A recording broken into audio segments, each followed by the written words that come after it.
gusto. Ate, saan po pupunta? Pabalik po tayo. Oh, ito yung kaninang mali yung anong damit Bumalik siya. Ba't parang mali-mali na tayo? Ba't naliligaw tayo walang biro? Tama ba to? Tama. Maniwala kayo, konti na lang. Nandun na tayo sa hotel.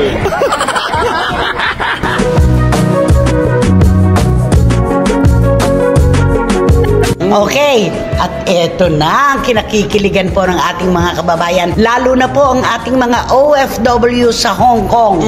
Nagkita-kita na ang mga magkakaano na cut din, mga tagahanga. Ito na siya. Pinunta na po nila sa shooting ng Hello Love Again, itong si Alden Richards sa North Point Market.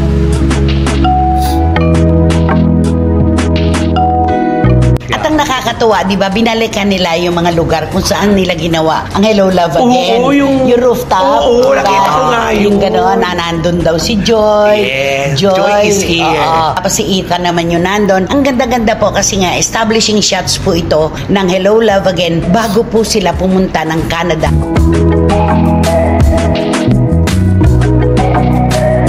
Ako lang magtatanong ako sa inyong dalawa. Ano kaya ang nararamdaman ni Daniel Padilla ngayon sa pagpasok ng cut din sa pelikula na pangalawang pagkakataon eto at kinasasabikan? Ay nako, pangihinayang.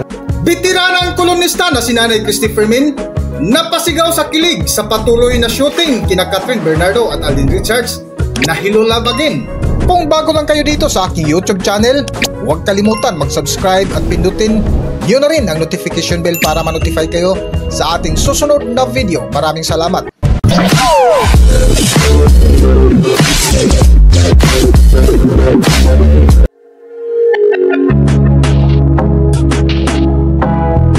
Isang nakakakilig na kwento ang ibinahagi ng bitiranang kolumnista na si Nanay Christopher Min kung saan bago nga sinimulan ang shooting ng Hello Love Again ay isa-isang pinuntahan ni na Alden Richards ang mga lugar kung saan dito nakilala si Catherine Bernardo bilang si Joy sa kanilang blockbuster movie na Hello Love Goodbye na tumabo sa takilya. At sa pagsisimula nga ng shooting sa sequel ng Hello Love Goodbye na pinamagatan ngayon na Hello Love Again ay nakakatuwa ang iba't ibang kaganapan kung saan ibinahagi ni Nanay Christopher Min ang mga nakakakilig at mga nakakatuwa na kwento na inaabangan ngayon ng mga cut din supporters. Na-miss mo ba yung Hong Kong, pare? Naman. Ha? Anong mga na-miss mo sa Hong Kong? Sabihin ko ba talaga? Yung pwedeng ipalabas. yung ginawa mo sa... Okay. Ikaw, ano na-miss mo sa Hong Kong? Yung mga ginawa mong video na hindi namin pwede palabas. Hindi pwede palabas. Yung rated R. Wala akong ginawang ganon. Walang rated X pero may rated R. Wala akong ginawang ganon. Tsaka kung paano mo... Ito ganda ka. Sira ulo ka din.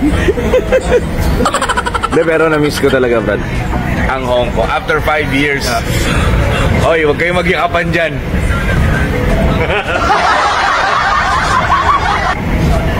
Yakapan sila, oh. Nakakaingit. Di ba sabi mo brown?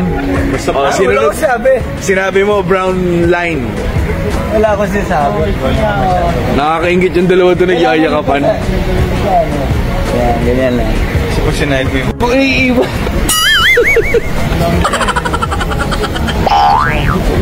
Ano no? Dumapa kaya ako dito. Pasok ko nga sa loob. Saan? Sa loob. Sa loob. Dito? Dito? Gusto nyo hindi na ako makauwi? Send ko sa natin vlog.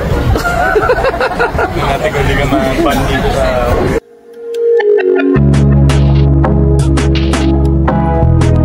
Sa vlog nga ni Nanay Christopher Min ay isa ito sa kanilang hot topic kung saan napag-usapan nila ang pagkikita ng buong tropa ni Alden Richards. Kasama nga dito sina Juros Gamboa at Jeffrey Tam. Okay, at eto na ang kinakikiligan po ng ating mga kababayan, lalo na po ang ating mga OFW sa Hong Kong. Nagkita-kita na ang mga magkakaano na cut din, mga tagahanga. Ito na siya.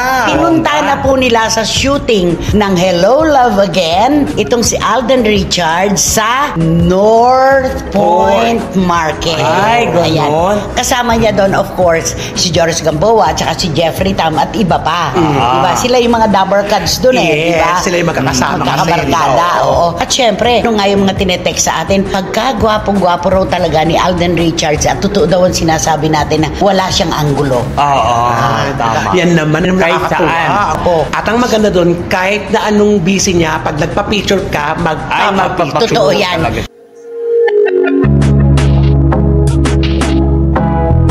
At sa patuloy nga ng kwentuhan ni Nanay Christy Fermin ay nabanggit nila ang mga lugar na pinagshootingan sa nakaraang movie ng Kat Din na tumabo sa takilya na Hello Love Goodbye, kung saan dito naganap ang mga nakakakilig na eksena ni Catherine Bernardo at Alden Richards bilang sina Joy at Ethan sa nasabing pelikula na tumatak sa mga solid Kat Din supporters, hanggang sa nilisan na nga ni Joy ang Hong Kong para sa kanyang pangarap na makipagsapalaran sa bansang Canada.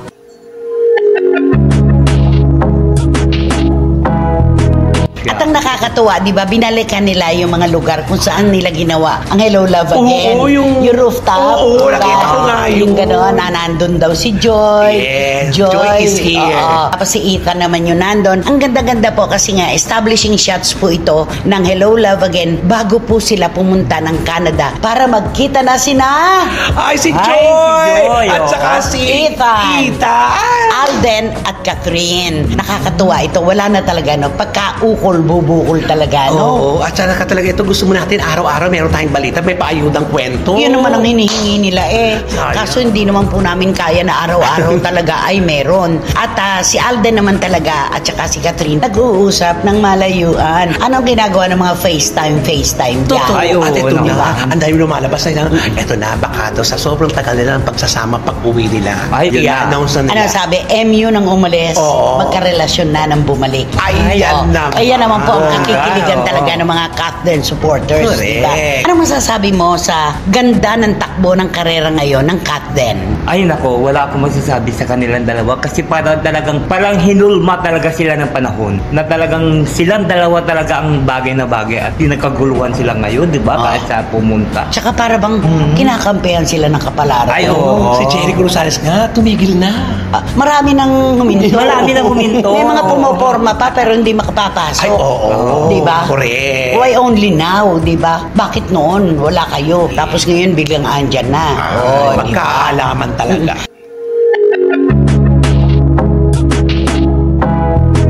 At sa huling bahagi nga ng kwentuhan ni Nanay Christy Fermin at mga kasama nito na sina Wendell Alvarez at Romel Chica ay napatanong ang bitiranang kolumnista sa mga kasama nito kung ano kaya ang naramdaman ngayon ng dating nobyo ni Catherine Bernardo na si Daniel Padilla na tila nakaramdam ang bitiranang kolumnista na si Nanay Christy Fermin ng panghihinayang.